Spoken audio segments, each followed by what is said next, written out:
안녕하세요. 주식의 소리의 애솔입니다. 네, G2파워가 따상을 터치하기는 했는데 과연 이 따상에 매도하신 분들이 몇 분이나 될까요? 저는 따상에 못 팔았어요. 그래도 적당히 만족할 만한 상승률은 기록해줘서 다행이고요.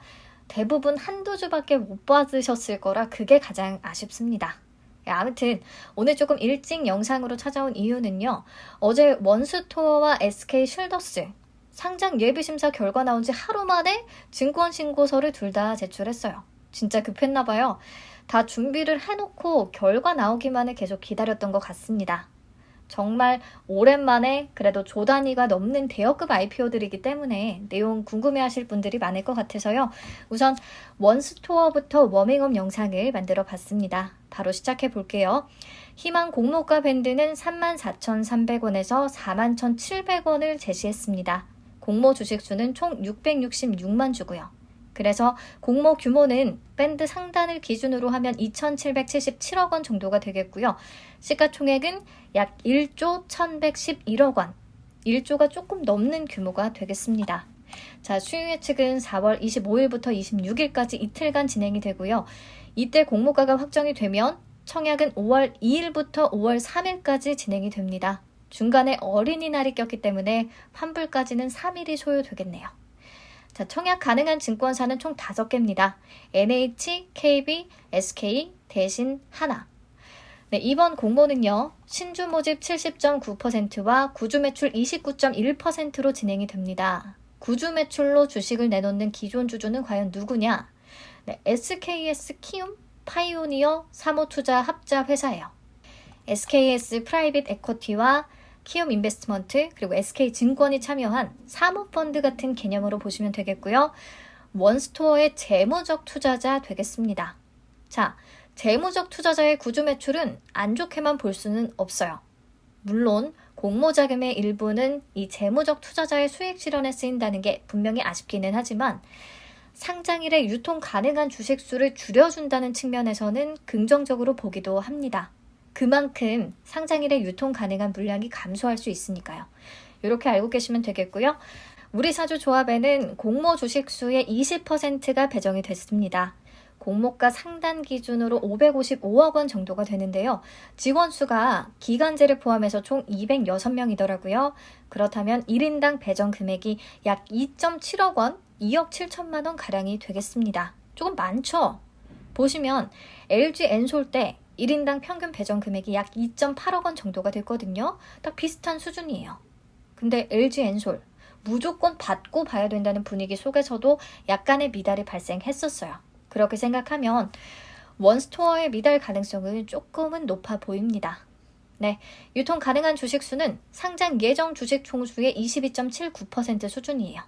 20%대로 많지 않습니다. 그리고 기존 주주는요, 주식 매수 선택권을 받은 임직원들 되겠어요. 그중에 최대 주주에 해당하는 이재환, 김상돈, 강준규 씨의 보유 주식은 제외되고요. 그래서 이들의 공모 후 지분율 2.79% 정도가 되거든요. 기존 주주의 물량이 그리 많지는 않습니다. 유통 가능 물량 측면에서는 괜찮네요.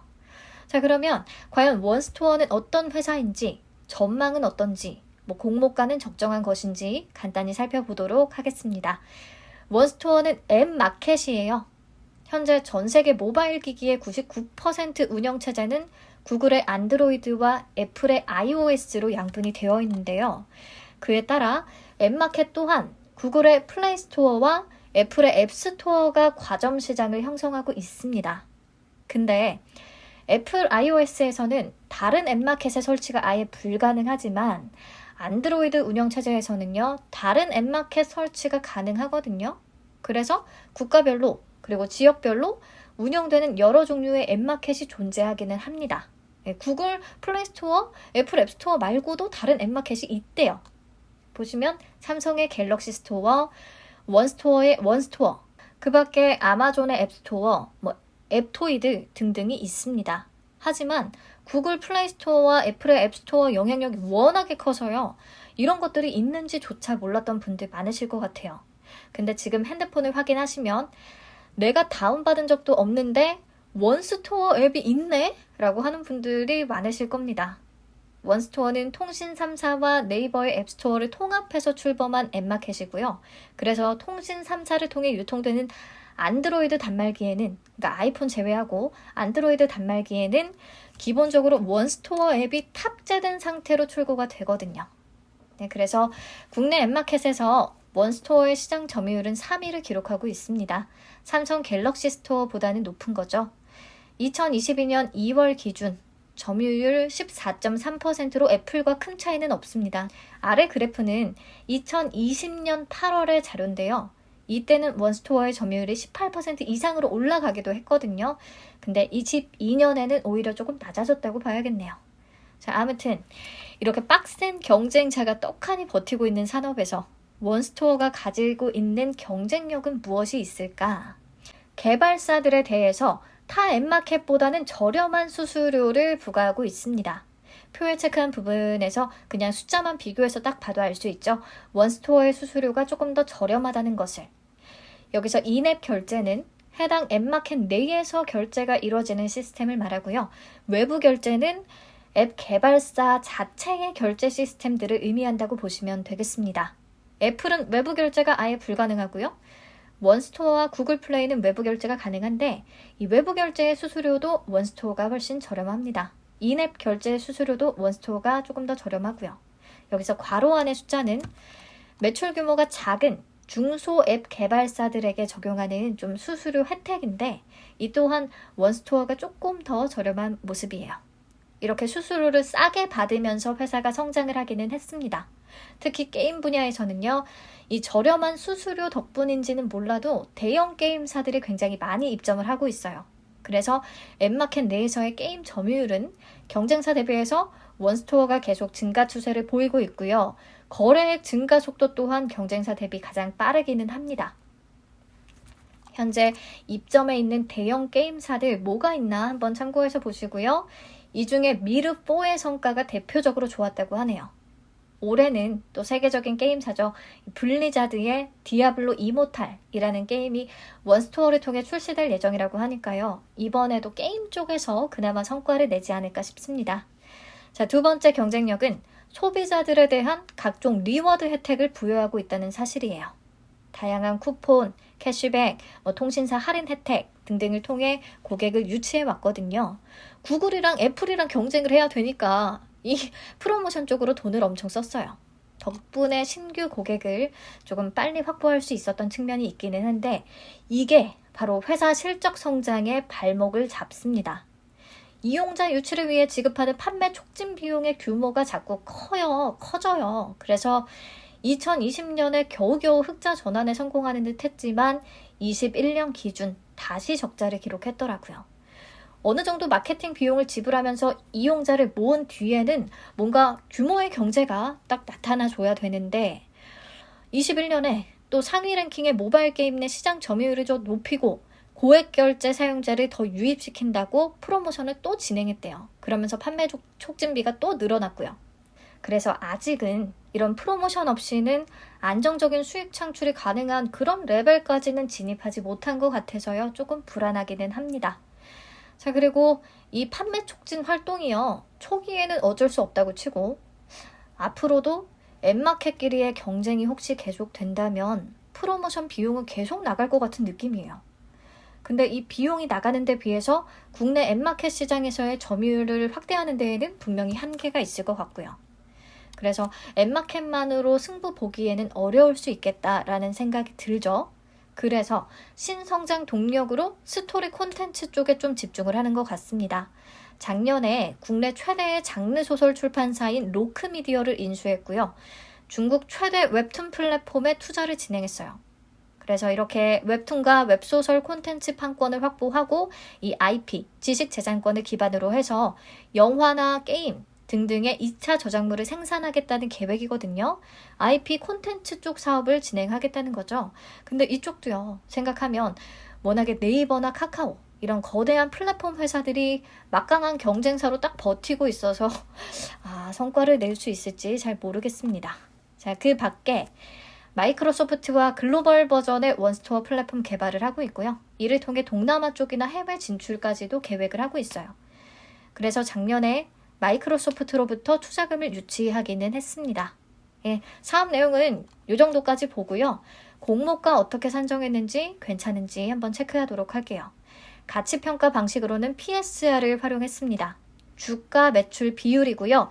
주가를 주당 매출액으로 나눠서 계산을 합니다. 시가총액 나누기 매출액으로도 계산이 되고요. 어떤 기업의 경우에 이 PSR을 쓰냐면 주로 플랫폼 기업들, 초창기에 점유율을 확보하는 게 중요한 기업들. 이 경우 매출을 처음에 늘리면 어느 순간 이익은 따라온다고 봐서요. 매출액에 중점을 둔 밸류에이션 지표를 활용합니다. 네, 원스토어가 비교 기업을 선정할 때요. 제가 적어놓은 조건들을 적용했어요. 그래서 알파벳, 애플, 텐센트, 네이버, 카카오 이렇게 5개 기업을 뽑았더라고요. 이 중에 텐센트의 PSR은 5.1배로 최소값이고 네이버의 PSR은 7.9배로 최대값이다 라고 해서 또 제외했어요. 굳이 제외할 정도의 수준은 아닌 것 같은데 아무튼 최대값과 최소값은 제외하고 최종 선정을 했습니다. 아니 근데 솔직히요. 알파벳, 애플, 카카오가 말이 되냐고요. 제외한 텐센트나 네이버도 마찬가지고요. 알파벳은 구글의 모회사고요. 애플은 뭐 설명이 필요 없고요. 카카오나 네이버는 아마 이 콘텐츠 쪽 진출할 예정이라서 비교 대상으로 선정을 한 걸 텐데 원스토어하고는 비교가 안 되는 플랫폼 기업들이죠. 그리고 보세요. 매출과 순이익 규모, 시가총액 수준. 알파벳의 시총은 1189조가 넘어요. 애플은 무려 3520조가 넘고요. 정말 내노라 하는 세계 최고의 기업들이잖아요. 이게 맞냐고요? 비교 대상이 이게 과연 맞을까요? 참 그렇네요. 아무튼 이 비교 기업들의 평균 PSR은 7.1배로 계산이 됐습니다. 아까 제외한 친구들까지 포함하면 6.82배로 계산되거든요. 뭐 굳이 제외해서 PSR이 조금 더 높아진 경향이 있기는 하네요. 그리고 이거는 제가 삼성증권 리포트에서 발췌한 표인데요. 보시면 바이두, 샤오미, 치유360 같은 중국의 앱마켓들이 있어요. 이들의 PSR은 상대적으로 좀 낮은 편이고요. 얘들은 왜 제외됐는지 뺐는지 모르겠네요. 결론적으로 제 생각에 비교 대상이 우선 좀 말이 안 된다. 그리고 PSR이 높은 기업들만 선정이 됐다라고 생각합니다. 우선 넘어가서요. 주당 평가가액을 산출할 때 원스토어의 21년 매출액 2,142억 원에 PSR 7.1배로 곱해줬고요. 평가시가총액 1조 5,107억 원을 계산했습니다.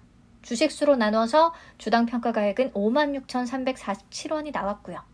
여기다가 할인율 39.1%에서 26%를 적용해서 최종 공모가 밴드가 나온 겁니다. 작년에 유가증권 시장에 상장된 회사들의 평균 할인율이 39.51%에서 24.96%였거든요.